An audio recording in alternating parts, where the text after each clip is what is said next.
Very good morning to one and all. This is Satish Kumar, Assistant Professor, Department of CSC, Chalapati Institute of Engineering and Technology, LAM. Today, in this session, we are going to discuss how a particular C program is executed in C language. So, let us come to the topic. Uh, Before going to see a particular C program is executed in the C language environment, firstly briefly explain how the particular C language come up with the name of C.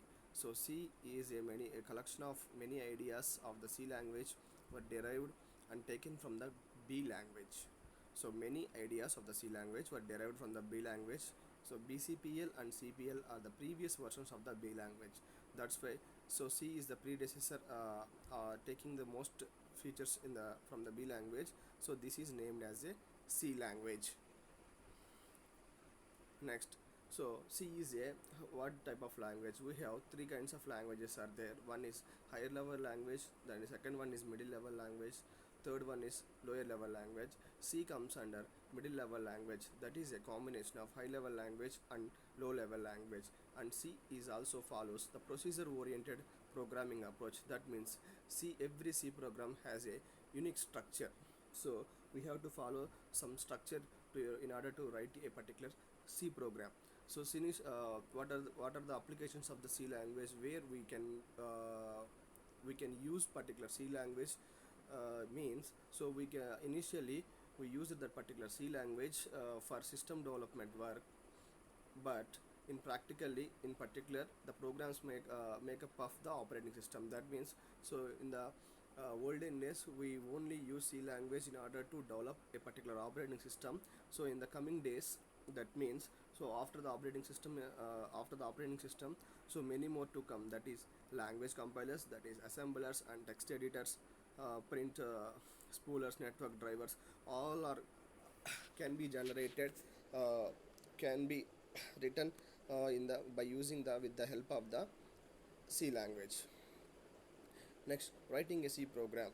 So in order to write a particular C program, so what are the requirements we need to first we need to have? So in order to write a C program, we want a particular text editor or IDEs. So what you meant by a text editor? A text editor is nothing but a notepad or MS Word one. So in that we can write the text and modify the text. So what do you meant by an IDE? IDE means an integrated development environment in order to write a particular program. So examples for the IDEs are Eclipse and Code Blocks are the examples for the IDEs. The text editors, what are the examples for the text editors? Notepad or WordPad. After writing our program, after typing a particular program in that IDE or a text editor, so we want to save that file with the name file name dot c. Here dot c is the extension for every C program, has to be saved with the dot c extension. Why? Because so by seeing the dot c extension, the compiler will came to know that is a file which belongs to a C language. So that file, whatever the file we written or whatever the file we saved, that is file name.c, is called a source file. Next, so coming to the program execution. So how a particular program is executed in a C language?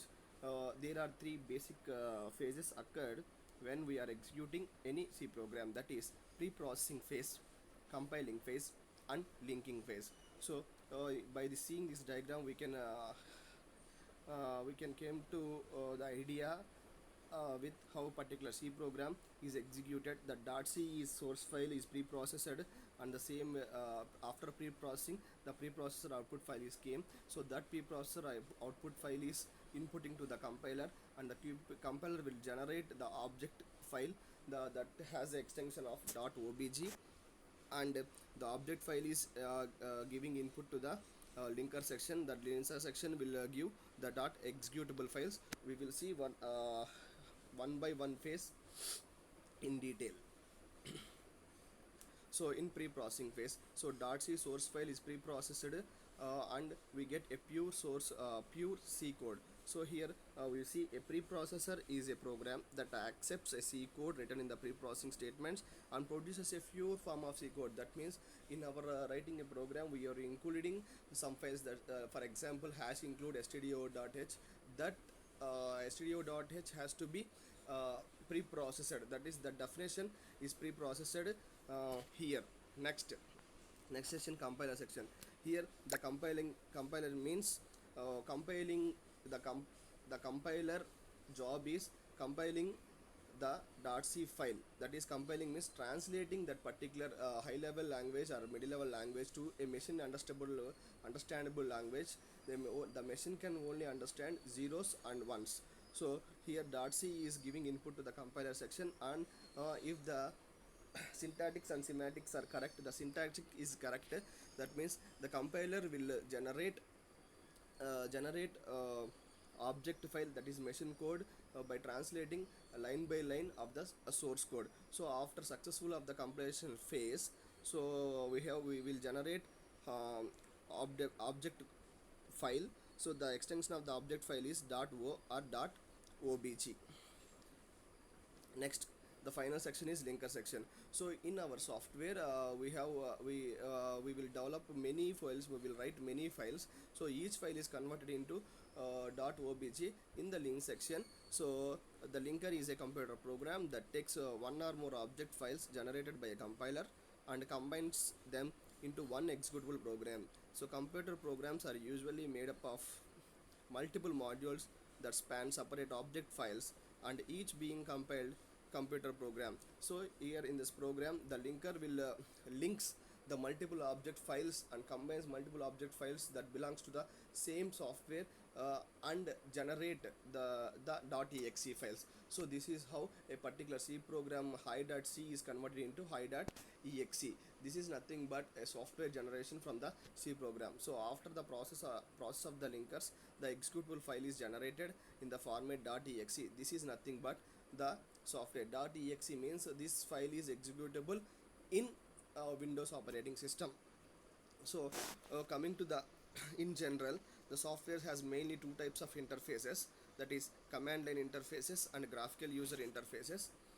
In command line interfaces, so in command line interfaces, the major task is we will give commands to a particular interface. We have to remember that particular command in order to give the particular command to that interface. So this is the typical thing.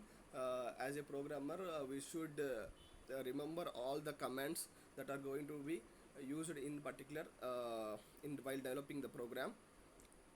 Next, graphical user interface. So this is very easy one compared to the command line interface. Here we need not to remember anything. So in the computer screen, the graphical user interface, we came across many things, that is toolbars, text bars, so audio video indicators, graphical icons. These are called primary notations required by the GUI, were introduced in reaction to the perceived step learning curve. So this is called graphical user interface. So thank you so much.